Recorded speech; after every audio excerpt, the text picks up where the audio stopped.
Welcome to the special episode of Let's Meet Chinese Stories, the Chongqing chapter. I'm your host, Alex.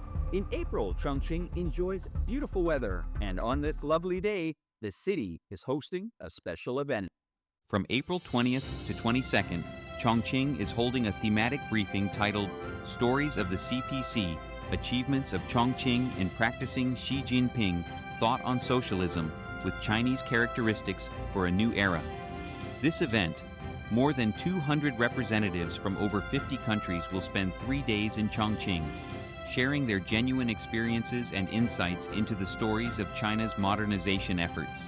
In this episode, we will explore this event and listen to the stories of the Communist Party of China as they relate to Chongqing. One of the key events took place on the afternoon of April 21st, featuring a presentation. This marks the first time the initiative telling the story of the Communist Party of China has been held in Chongqing, aimed at sharing China's narrative globally.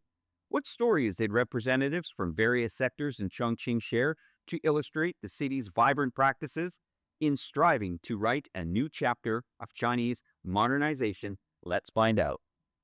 Zheng Daoqian, a representative from a technology company in Chongqing, shared with foreign guests the story of how Chongqing enterprises are helping the city become a hub for smart, connected new energy vehicles.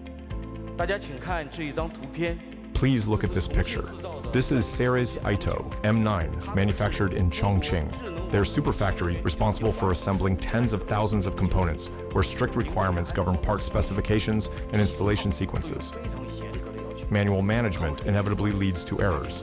We've innovatively applied machine vision and AI technology, established China's first fully automated full process, all-scenario intelligent visual inspection line. 10,000 plus parts are inspected in 30 seconds. A new car rolls off the production line in less than 1 minute. The key manufacturing process is fully automated and become a national benchmark case. Lu Xixiang recounted his experience as the first driver of the new international land-sea trade corridor. In 2017, I had the honor of becoming the first leg driver of the new international land-sea trade corridor. Soon, our freight trains were joined by partners from 12 Chinese western provinces, autonomous regions, and municipalities. Together, we've operated nearly 20,000 rail services, connecting over 500 ports across more than 120 countries and regions worldwide. The cargo I transport has evolved from raw materials like coal and steel to high-valued goods such as intelligent manufacturing equipment, medical devices, and new energy vehicles. My trains also bring Chongqing residents imported goods worldwide, from German automobiles and Argentine beef to Ecuadorian white shrimp, Thai durians, and coconuts. Traffic Officer Xu Long and Chen Li, a community worker from Shimahe Subdistrict in Jiangbei District, shared their perspectives on Chongqing's digital governance transformation. What impressed me the most was the serious test we faced on National Day last year, October 1st. Just after 7 a.m., traffic on the outbound expressway surged to over 5,600 vehicles per hour, nearly double the usual volume. The city's intelligent traffic management system responded instantly. It issued early warnings to the command center, activated emergency plans, automatically adjusted signal light durations on nearby roads to ease on-ramp congestion, dispatched traffic police based on real-time data, directed traffic on the road, and coordinated with navigation apps to suggest alternative routes for drivers. As a result, despite 50,000 more vehicles than usual, total congestion time dropped by over an hour compared to previous years. In megacities like Chongqing, smart transportation has provided solutions to the global challenge of traffic congestion in supersized cities. The development of digital Chongqing has also transformed my daily work. Now, every community worker like me has a dedicated app on our smartphones. Through it, we receive assignments, report issues raised by residents. It's like having clairvoyance and super hearing. I can stay fully informed about the needs of the hundreds of households I'm responsible for and collaborate efficiently with other departments. Pan Xiaojiang from Fuling, Chongqing, shared the journey of how the vegetables grown in his village transformed from the green lump into a golden gem, painting a new picture of rural revitalization for both Chinese and foreign guests. In July 2020, I became the party secretary of Erdu village, and leading villagers to continue advancing rural revitalization became my new important task. But at that time, the villagers were still growing the old variety of mustard tuber. While the yield was high, the quality was poor, and it failed to be sold at a good price. After inquiring from various sources, I learned that the Chongqing Yudongnan Academy of Agricultural Sciences had developed a new variety of mustard tuber, Fusa number 2. I quickly purchased a batch of seeds and brought them back to the village for everyone to try planting. At first, the villagers were skeptical. What if the new variety doesn't adapt to the soil and climate here? We'll end up losing everything. To ease their concerns, the village party committee not only planted it themselves, but also encouraged relatives and friends to take the lead. After one season, the new variety proved to be high-yielding and of good quality, and the villagers eagerly started learning about it and planting it. In just 1 year, our village had expanded to over 200 hectares of high-quality mustard tubers. The quality and yield improved, but how could we secure a market for the produce? With the help of the district government, we signed a purchasing agreement with Chongqing Fuling Jakai Group. The company guarantees to purchase mustard tubers at a minimum price no lower than the market price each year. The farmers no longer need to carry their crops and walk through the streets and alleys searching for buyers. Wu Chengli from the Minjushun community in Chongqing showcased the concept of whole process people's democracy through vivid examples, explaining the origin of the name Democracy Village. True to its name, Minjushun, meaning People's Democracy, the community has launched a 4-party council. For community affairs, big or small, the party committee takes the lead. Decisions are made collectively. This is a section of the stairway in front of Building 5, Minjukun 2. Last summer, over a dozen residents voiced their thoughts. Some said, "Can we add more steps?" The other said, "The exit should be repositioned so that if an elderly person falls, the ambulance can take fewer detours." For these dozen steps, community workers visited the site 11 times, and the designers revised the plan repeatedly.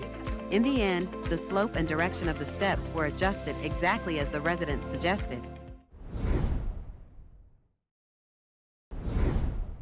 6 representatives told 5 stories, vividly discussing topics such as new productive forces, inland openness, megacity governance, rural revitalization, and public welfare, showcasing Chongqing's innovative explorations and successful experiences. The audience was deeply captivated by these narratives. Foreign guests listened to Chongqing stories in Chinese modernization and drawing connections to their own countries, discussed new opportunities for future cooperation. To me, as a German, very uncommon that normal people like train drivers and municipal workers have the opportunity to share their stories in such a big conference. I understand that it's a big chance for people not only in China but people in the whole world to have this enormous route along all through Asia until it comes to Duisburg in Germany. I think that is a really long way that China has come in the last years. I think this meeting is very nice because I learn more about smart city. I learn much about smart city on my lectures at Warsaw University, but this city shows me how smart city works in real. Poland don't have technology, but I think if we have technology to do that, we can improve that. We can invite a Chinese specialist and work together how to build a smart city in Poland, like Chongqing, in the future. I'm coming from the agricultural sector country as well, because majority of our people living in rural area. In this sector, I think China and in particular Chongqing is a good example, good model of rural development. So Indonesia, we must learn a lot from Chongqing government. Chongqing has presented numerous development opportunities that have attracted global guests. Many foreign businesses representatives asked, what are the investment opportunities in Chongqing? During a trade promotion meeting at this event, 150 guests from 86 enterprises and institutions across 14 countries and regions received a small bookmark inside which lies the potential of Chongqing. At the promotion event, guests received a thoughtfully crafted gift. 这小盒子里面呢是一个书签，正面是重庆的一大特色，再看看后面，后面是一个二维码，这个二维码用手机就可以扫描到重庆产业高质量发展的机会清单，重庆特色的产品清单。I managed to scan it. I really quite like it. So when I saw this bookmark, I was like, oh, I was telling my friend, remember this flower? This is a flower for Chongqing. At the promotion event, several districts and enterprises from Chongqing also showcased opportunities for collaboration, extending olive branches for partnership. Mainly in logistics sectors probably, because Chongqing operates a big logistic port. As far as Sri Lanka is concerned, the core business model and the interest of various Sri Lankan government authorities is to create a port hub in Sri Lanka. So we have some ports which are in much operation. So I think logistic cooperation could be the core area that we are looking. To facilitate thorough discussions, the event reserved half of the venue and ample time, with many enterprises directly displaying Chongqing-made cars, electric vehicles and robots on site. It's a beautiful car, very technologically advanced and very nice functions. If there is an opportunity, there is definitely I will love to work with you. Throughout the three-day event, guests not only listened to the stories of Chongqing and learned about its opportunities, but also witnessed firsthand the remarkable achievements in the innovation development and modern urban construction under the leadership of the Communist Party of China. Chongqing is one of the modern city or whatever the newest generation, newer technology, newer economy zone. Very interesting. It is basically it becomes more AI. There we see a lot of intelligence in it. I think the efficiency and the safety that makes me feel very interesting.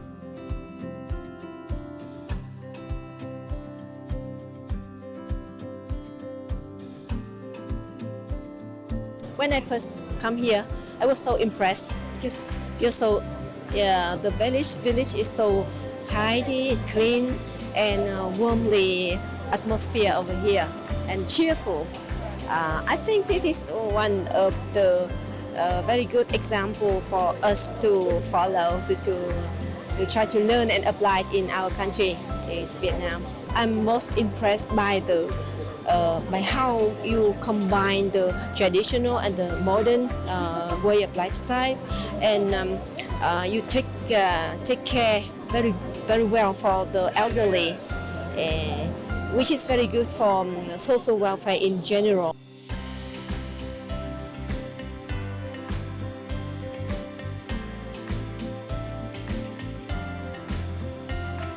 I'm so impressed, I have no words for this. To see the development of China, also the ancient history and cultural things. I think it's very important for us in Europe to see how is the development in China, so we can work together and work for peace.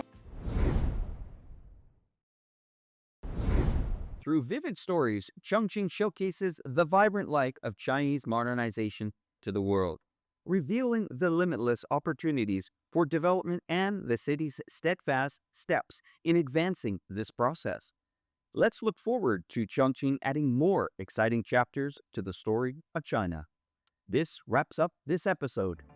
Let's meet, showcasing new Chongqing to the world. I'm your host, Alex. Thanks for watching. Bye for now.